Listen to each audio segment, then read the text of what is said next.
Bem-vindos a mais um episódio do Turismo em Destaque, onde falarei dos impactos para a atividade turística da Jornada Mundial da Juventude e também de quais os passos a dar em direção a um turismo mais sustentável.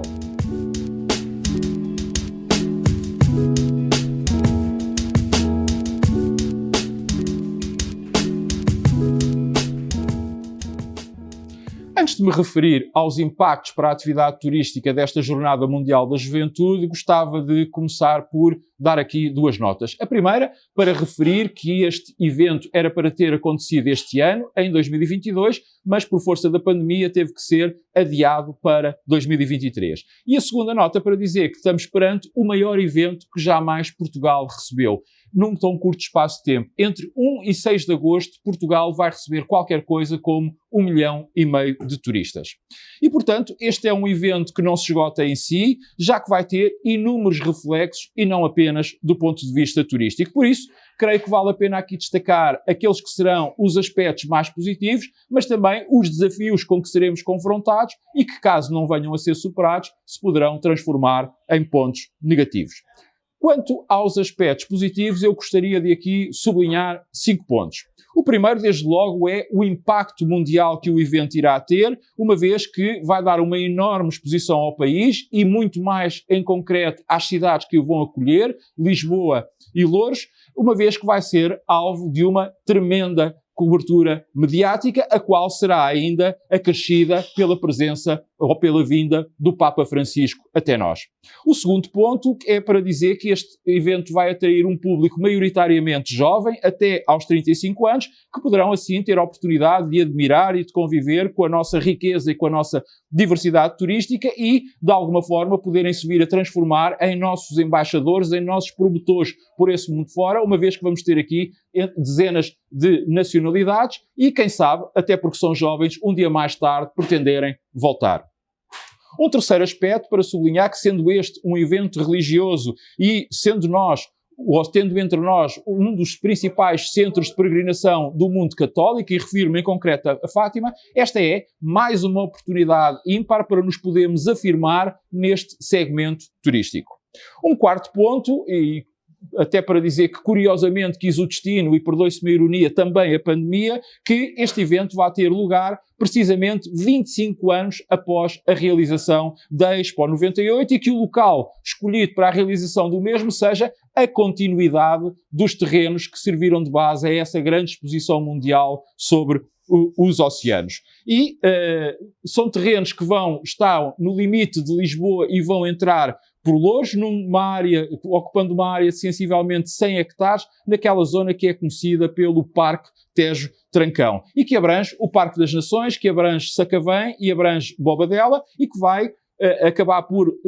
envolver e deixar uma enorme requalificação de toda aquela zona, que servirá para o futuro e no futuro poderá também ser fruída pelas populações locais, nomeadamente porque se vai aí construir uma ponte pedonal e ciclável,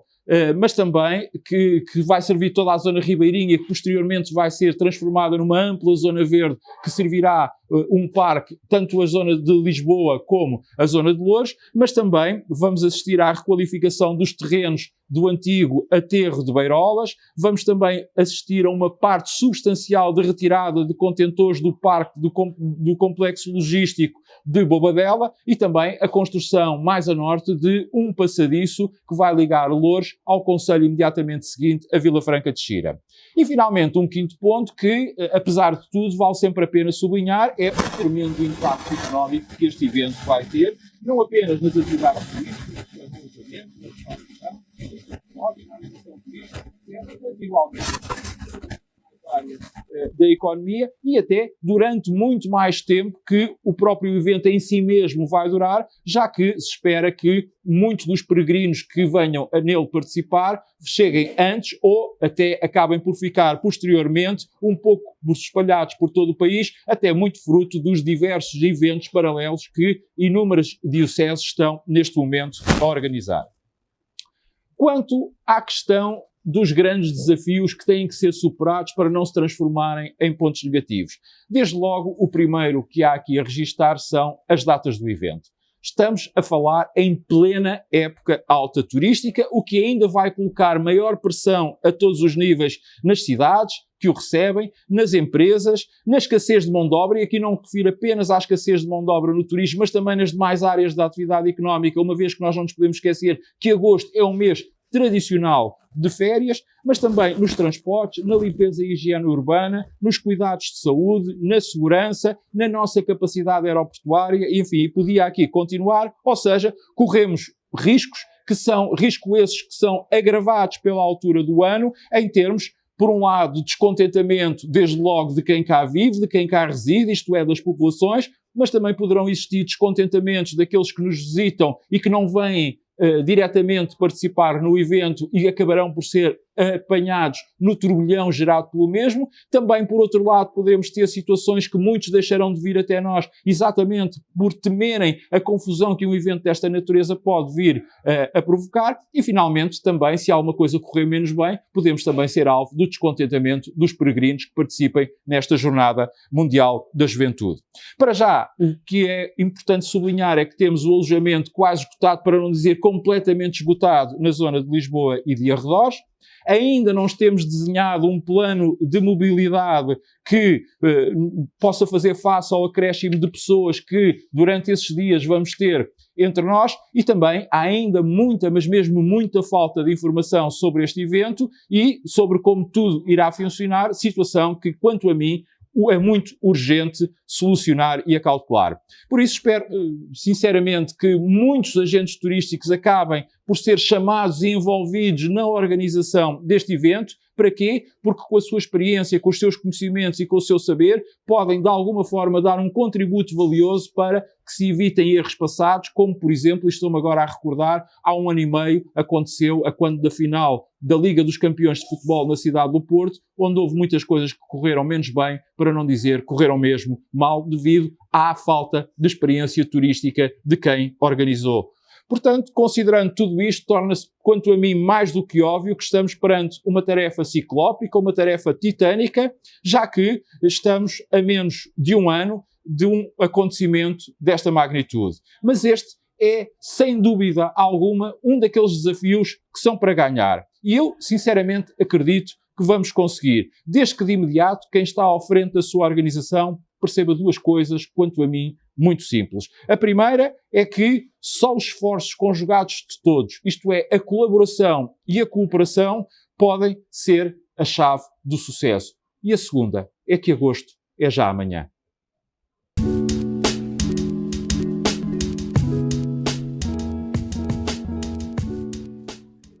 Saber-se quais são os passos ou o caminho para uma transição mais sustentável da atividade turística é um tema que tenho vindo recorrentemente a abordar aqui no Turismo em Destaque, porque, sem sombra para qualquer dúvida, mais do que urgente, ele é vital para que possamos sobreviver e, no fundo, garantir um futuro à nossa casa comum, isto é, ao planeta Terra. Portanto, tanto individual como coletivamente, todos temos que nos empenhar em inverter o atual estado de coisas, já que o tempo cada vez é mais escasso. E, portanto, ou revertemos a situação ou não conseguiremos garantir um futuro a todas as espécies, incluindo a nossa, a espécie humana.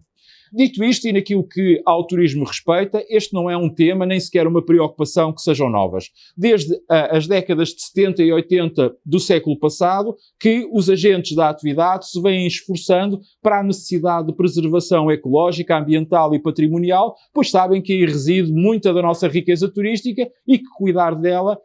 significa ou é sinónimo de cuidar também da manutenção da atratividade e da possibilidade dos ativos turísticos poderem ser continuadamente fruídos e simultaneamente preservados. Infelizmente, a realidade é que aquilo que temos feito, e refiro-me em concreto àquilo que o turismo tem feito, ainda